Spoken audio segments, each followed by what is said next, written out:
BPSC Gurukul में आज का स्वागत है दोस्तों। आज हम न्यूज़पेपर निचोड़ जो एडिटोरिया का है जुलाई से अक्टूबर तक का, उसमें अक्टूबर और सितंबर मंथ का कवर करेंगे। तो इस प्रकार पहला इसमें जो है, राजस्व एवं भूमि सुधार विभाग ने जिला स्तर पर चलने वाली सभी तरह की योजनाओं की समीक्षा करने के लिए डीएम की रैंकिंग जारी की है, जिसमें कि पहला रैंक है, प्रथम रैंक है वो बांका के अंशुल कुमार जी को मिला है, द्वितीय रैंक शेखपुरा के आरिफ एहसान को तथा तृतीय रैंक सीवान के मुकुल कुमार गुप्ता को मिला है। तो इसी में जो अंतिम रैंक है वो अररिया के अनिल कुमार को मिला है। तथा अगला है, आईजीएमएस पटना में प्रधानमंत्री स्वास्थ्य सुरक्षा योजना के तहत बाईप्लेन कैथ लैब की सुविधा बहाल की जाएगी। तो प्रश्न ये आ सकता है कि प्रधानमंत्री सुरक्षा स्वास्थ्य योजना के तहत बाईप्लेन कैथ लैब की सुविधा कहाँ बहाल की जाएगी, तो आईजीएमएस पटना में है। तथा अगला है, थाईलैंड से गया तक सीधी विमान सेवा शुरुआत की गई है तथा कुछ दिनों में गया एयरपोर्ट से म्यांमार, भूटान तथा वियतनाम के लिए सीधी विमान सेवाएं शुरुआत की जाएगी। अगला है, 14 अक्टूबर को माननीय मुख्यमंत्री नीतीश कुमार द्वारा एशियन महिला हॉकी चैंपियनशिप गौरव यात्रा का शुभारंभ किया गया है। तो यह बिहार के 38 जिलों से होकर गुजरेगा। तो पटना में ईडी प्रवर्तन निर्देशालय का मुख्यालय भवन बनने वाला है। तो जो ईडी के निदेशक हैं वो राहुल नवीन, वो पश्चिमी चंपारण के रहने वाले हैं। अगला है, बिहार में खेल संस्कृति और सर्वांगीण विकास के लिए राज्य के हर नगर पंचायत में, ग्राम पंचायतों में खेल क्लब खोला जाएगा तथा क्लब के सदस्यों की जो न्यूनतम आयु है वो 14 वर्ष से 45 वर्ष तक है। तब प्रत्येक पंचायत में खेल क्लब की गतिविधियों को सुचारू संचालन हेतु शिक्षा विभाग द्वारा उस पंचायत के विद्यालय में एक कमरा आवंटित किया जाएगा। तो आईआईटी पटना और राजीव गांधी पेट्रोलियम प्रौद्योगिकी संस्थान अमेठी ने शैक्षणिक सहयोग और शोध के लिए समझौते ज्ञापन पर हस्ताक्षर किए हैं। तो आईआईटी पटना और राजीव गांधी जो पेट्रोल प्रौद्योगिकी संस्थान अमेठी में है, इसने शैक्षणिक सहयोग व शोध के लिए समझौते ज्ञापन पर हस्ताक्षर किए हैं। तो अगला, बिहार में खनिज संशोधन नियमावली जो 2024 है, इसके अनुसार यदि अवैध खनन करते हुए पाए जाने पर 10 लाख रुपये तक का जुर्माना लगाया जा सकता है। तो अगला, बिहार में विधानसभा सीट तरारी, इमामगंज तथा रामगढ़ तथा बेलागंज में उपचुनाव की घोषणा की गई है। तो ये आ सकता है कि बिहार विधानसभा में सीट तरारी और इमामगंज, रामगढ़ में बेलागंज की मतलब कहाँ पे उपचुनाव की घोषणा की गई है, तो ये इन चारों सीटों पर की गई है।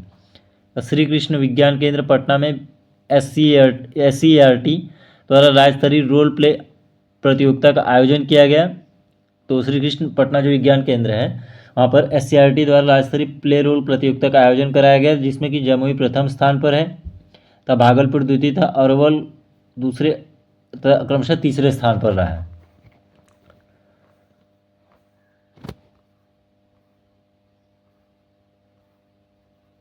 अगला, कला और संस्कृति और युवा विभाग द्वारा पटना सिटी में 16 अक्टूबर को कौमुदी, तो जैसे कौमुदी महोत्सव कहाँ मनाया गया है, वो पटना में मनाया गया है, पटना सिटी में। तो जो ये कौमुदी महोत्सव मनाया गया, इसका उद्घाटन राज्यपाल द्वारा किया गया है। तब बिहार में अब 2 बार नवंबर तथा मार्च में स्कूलों की रैंकिंग प्रदान की जाने वाली है। अब बिहार में प्रत्येक वर्ष में 2 बार नवंबर और मार्च में स्कूल की रैंकिंग प्रदान की जाने वाली है। तो अगला, पर्यटन विभाग द्वारा लेखन प्रतियोगिता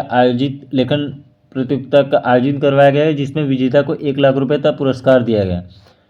जिसमें लघु लेखन में दीपक कुमार बेगूसराय के जो रहने वाले हैं उन्हें प्रथम स्थान तथा नेहा कुमारी को अंग्रेजी में मिला है, इन्हें हिंदी में मिला है। तथा दीर्घ लेखन में राजेश कुमार पटना के जो इन्हें हिंदी में मिला है, तथा राकेश कुमार पोद्दार को मुंगेर ये अंग्रेजी में मिला है। अगला है, मुख्यमंत्री नीतीश कुमार द्वारा 16 अक्टूबर को कटिहार स्थित राजकीय महिला औद्योगिक संस्थान ITI में सेंटर ऑफ एक्सीलेंस और टाटा टेक एडवांस का उद्घाटन किया गया है। अगला है, मार्च 2025 तक उत्तर और दक्षिण बिहार के ग्रामीण बैंक का विलय किया जाएगा। तो मार्च 2025 तक जो है उत्तर और दक्षिण बिहार जो ग्रामीण बैंक हैं उनका विलय कर दिया जाएगा। अगला है, केंद्रीय मंत्री श्री गिरिराज सिंह ने 18 अक्टूबर को भागलपुर से हिंदू स्वाभिमान की यात्रा की। तो ये प्रश्न आ सकता है कि केंद्रीय मंत्री गिरिराज सिंह ने अक्टूबर में हिंदू स्वाभिमान यात्रा की शुरुआत कहाँ से की है, तो यह भागलपुर से की है। अगला है, कामेश्वर सिंह दरभंगा संस्कृत विश्वविद्यालय में 3 दिवसीय चंद्रगुप्त साहित्य महोत्सव का आयोजन किया गया। तो प्रश्न ये भी आ सकता है कि जो 3 दिवसीय चंद्रगुप्त साहित्य महोत्सव का आयोजन है वो कहाँ किया गया था, तो वो कामेश्वर सिंह दरभंगा संस्कृत विश्वविद्यालय में किया गया। तो जो इसका उद्घाटन है बिहार के राज्यपाल द्वारा किया गया है। तो अगला है नेपाल से आने वाले अप्रत्याशित जल प्रवाह को रोकने के लिए कोसी नदी पर बैराज बनाने की घोषणा की गई। जो अभी हाल ही में कोसी नदी के कारण जो बाढ़ आया था, तो उसे रोकने के लिए एक बैराज बनाने की घोषणा की गई है। तो राज्य में स्थानीय उन्नत किस्म की मछलियों के हैचरी निर्माण के अलावा मछली पालन के लिए उत्कृष्टता केंद्र सेंटर ऑफ एक्सीलेंस की स्थापना की जाएगी। इसके लिए वर्ल्ड फिश अंतर्राष्ट्रीय शोध संस्थान मलेशिया से सहायता मिलेगा। तो अगला है केंद्रीय स्वास्थ्य और परिवार कल्याण मंत्रालय द्वारा जारी सितंबर माह का दवा वितरण व उपयोग से संबंधित रैंकिंग में बिहार को प्रथम स्थान प्राप्त हुआ है। तो जो दवा का वितरण और उपयोग है उसमें बिहार प्रथम स्थान पर, दूसरे स्थान पर राजस्थान तथा तीसरे स्थान पर तेलंगाना है। तो अगला है 2 अक्टूबर को मुख्यमंत्री नीतीश कुमार द्वारा पटना में बापू टावर का लोकार्पण किया गया है। तो बापू टावर का जो लोकार्पण किया गया है वो नीतीश कुमार जी द्वारा पटना में किया गया है। तो आईजीएमएस पटना में रोबोटिक सर्जिकलिटी में उत्कृष्टता सेंटर ऑफ एक्सीलेंस बनाया जाएगा। तो आईजीएमएस जो पटना है वहाँ पे रोबोटिक सर्जरी में उत्कृष्टता केंद्र का एक बनाया जाने वाला है। तो अगला है राज्य स्वास्थ्य समिति में रैंकिंग के अनुसार राज्य और जिले अस्पतालों में मिलने वाली ऑनलाइन सुविधा में शीर्ष 2-3 जिले हैं। जो भी सरकारी अस्पताल में उसमें जो ऑनलाइन सुविधाएँ जो प्राप्त होती हैं उनमें किशनगंज पहले पे है, कटिहार दूसरे पे और सुपौल तीसरे पे है। वहीं हाजीपुर, भोजपुर और नवादा सबसे कम अंक मिला है। था अनुमंडलीय स्तर पर जो है वो बेतिया शीर्ष पे है, समस्तीपुर दूसरे तथा बक्सर तीसरे पर है। था अगला है मुजफ्फरपुर में होमी भाभा कैंसर अस्पताल में कैंसर की गंभीर रोगियों के लिए पॉलीएक्टिव केयर यूनिट खोला जाएगा जो 100 बेड का होगा। इसका जो संचालन है टाटा मेमोरियल सेंटर मुंबई द्वारा किया जाएगा। था अगला है मुख्यमंत्री वाहन चालक कल्याण योजना की शुरुआत की गई है। इसके तहत ट्रक, बस, ऑटो तथा टैक्सी ड्राइवर को बीमा तथा आंखों की जांच, भारी वाहन चलाने की ट्रेनिंग में सरकार मदद करेगी।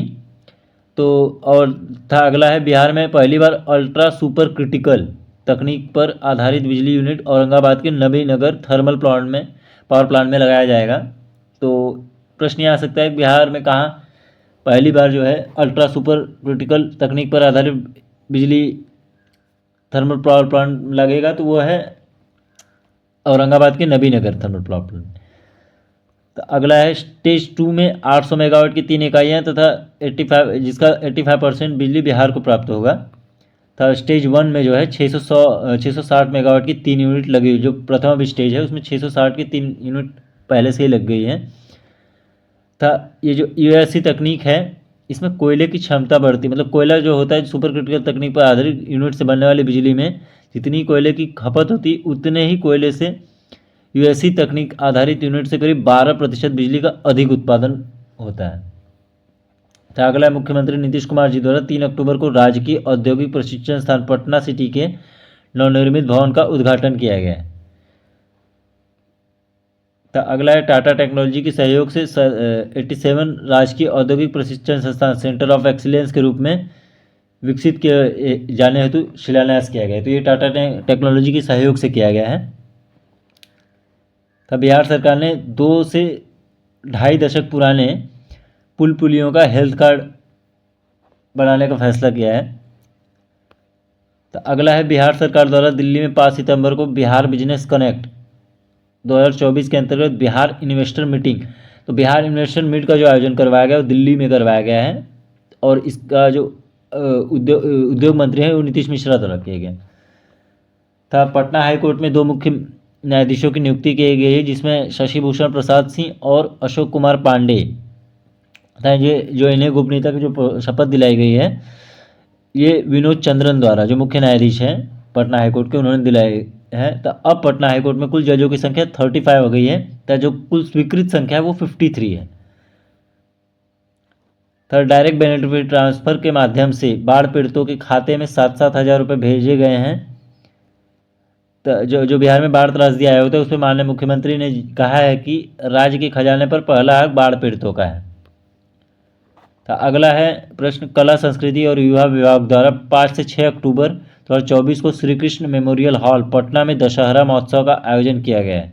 तो जो दशहरा महोत्सव 2024 का आयोजन है वो श्री कृष्ण मेमोरियल हॉल पटना में किया गया।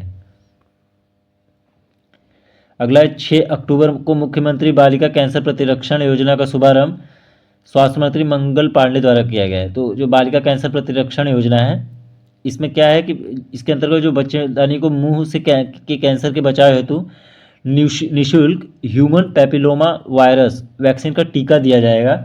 तो इसमें जो ये टीका दिया जाने वाला है, ये 9 से 14 वर्ष की बच्चियों को दिया जाने वाला है। तो इसकी 2 डोज लगेगी और 6 महीने के अंतराल पर लगेगी। तो 9 से 14 वर्ष में बालिकाओं को यह टीकाकरण किया जाएगा। कुल 1 करोड़ बच्चियों को मुफ्त टीकाकरण किया जाने वाला है।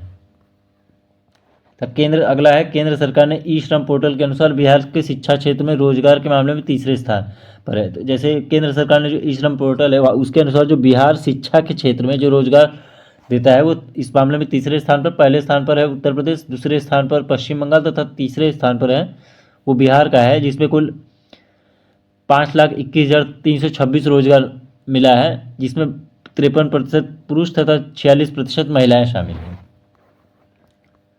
तो अगला प्रश्न है, बिहार के वन विभाग द्वारा 2 से 8 अक्टूबर तक वन्य प्राणी सप्ताह मनाया जा रहा है तथा इसमें प्रतिदिन वन्यजीव और वन्य जैव विविधता पर अलग अलग आयोजन स्कूली बच्चे और आम लोगों का जागरूक किया जा रहा है।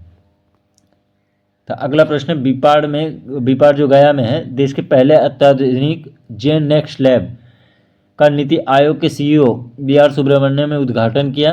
तो इस लैब में शिक्षा, स्वास्थ्य, कृषि समेत अन्य जानकारी डाटा के रूप में रहेगा। तो इसमें 412 इंडिकेटर के प्रयोगशाला जो लगाए गए हैं। यह कैथ लैब प्रशासनिक अधिकारियों को अत्याधुनिक डेटा के साथ AI आधारित सुसज्जित वातावरण मुहैया कराएगा। इसी दौरान जो बिहार ने त्रिपुरा के बीच प्रशासनिक प्रशिक्षण को मजबूत करने के लिए त्रिपुरा प्रशासनिक प्रशिक्षण अकादमी के साथ MOU पर हस्ताक्षर किए हैं। तो बीपाड़ और इसका जो MOU पर हस्ताक्षर हुआ त्रिपुरा प्रशिक्षण अकादमी के द्वारा हुआ है। तो अगला है, पर्यटन विभाग द्वारा मेरा प्रखंड मेरा गौरव का प्रतियोगिता चलाया जा रहा है, जिसके तहत प्रत्येक प्रखंड में अनदेखे पर्यटन स्थल का यदि कोई जानकारी देता है तो उसे पुरस्कृत किया जाएगा। तो अगला प्रश्न है, स्वच्छता ही सेवा 2024 के अंतर्गत 27 सितंबर से 2 अक्टूबर के तक कार्यक्रम में जन भागीदारी तक कचरा इकाइयों की ओर से की गई सफाई में बिहार को प्रथम स्थान मिला है। तो जो 17 से 2 अक्टूबर तक स्वच्छता ही सेवा कार्यक्रम चलाया गया था, उसमें सफाई में बिहार को प्रथम स्थान मिला है। तो अगला है, पटना नगर निगम को राष्ट्रीय स्वच्छ वायु कार्यक्रम के तहत वायु गुणवत्ता सुधार के लिए 15वें वित्त आयोग से 30.39 करोड़ रुपए प्रोत्साहन राशि मिलेगी। तो वित्त आयोग ने जो यह राशि दी है, केवल वायु गुणवत्ता के सुधार लाने के लिए समेत कार्यों पर खर्च किया जाएगा। सबसे ज़्यादा राशि पाने वालों में पटना तीसरे स्थान पर है, जो पटना को ही तृतीय स्थान मिला है। अगला है, वाल्मीकि टाइगर रिजर्व के पास अंतर दुर्लभ सांप मिला है। तो इसकी पहचान जो है कोरल रेड कुकरी सांप के रूप में की गई है। तो यह जो पहली बार जो है इसे दुधवा नेशनल पार्क 1936 में देखा गया था। तो इसका जो वैज्ञानिक नाम है ओलिगोडम कैरिएंसिस है। तो यह मुख्यतः नारंगी और लाल रंग का होता है। तो अगला है, वित्तीय वर्ष 2023-24 में बिहार को ग्राम न्यायालयों के राष्ट्रीय स्तर पर जो ग्राम न्यायालय है उसमें यह प्रथम स्थान पर रहा है, जो मामले इससे निपटाए हैं। जैसे दीवानी के 93% तथा फौजदारी मामले 93.60% का निष्पादन इसने किया है। तो अगला है, बिहार सरकार द्वारा सभी ग्राम पंचायत में सरकार भवन में बैंक या डाक घर की शाखा खोली जाएगी। तो पंचायत भवन में RTPS काउंटर भी होगा। पटना GPO में विदेशी डाकघर खोला जाएगा। तो FPO से बिहार के लोगों के लिए अंतर्राष्ट्रीय व्यापार और पार्सल भेजना सरल और सुगम बन जाएगा। तो अगला है, बिहार के कृषि विश्वविद्यालय सबौर द्वारा धान की नई वैरायटी सबौर विजय। तो यह प्रश्न आ सकता है कि सबौर विजय किस फसल की प्रजाति है? तो यह धान की प्रजाति है और इसका विकास जो किया है बिहार के कृषि विश्वविद्यालय सबौर द्वारा किया गया है। तो जो इसकी विशेषता है 60 से 65 क्विंटल प्रति हेक्टेयर उत्पादन होगा। तो 125 से 35 दिनों में ये तैयार होगा। तो कम पानी और उर्वरक की आवश्यकता होती है इसको। तो अगला, मोकामा मसूर को भी GI टैग दिलाने के लिए सबौर कृषि विश्वविद्यालय द्वारा केंद्र सरकार को प्रस्ताव भेजा गया है।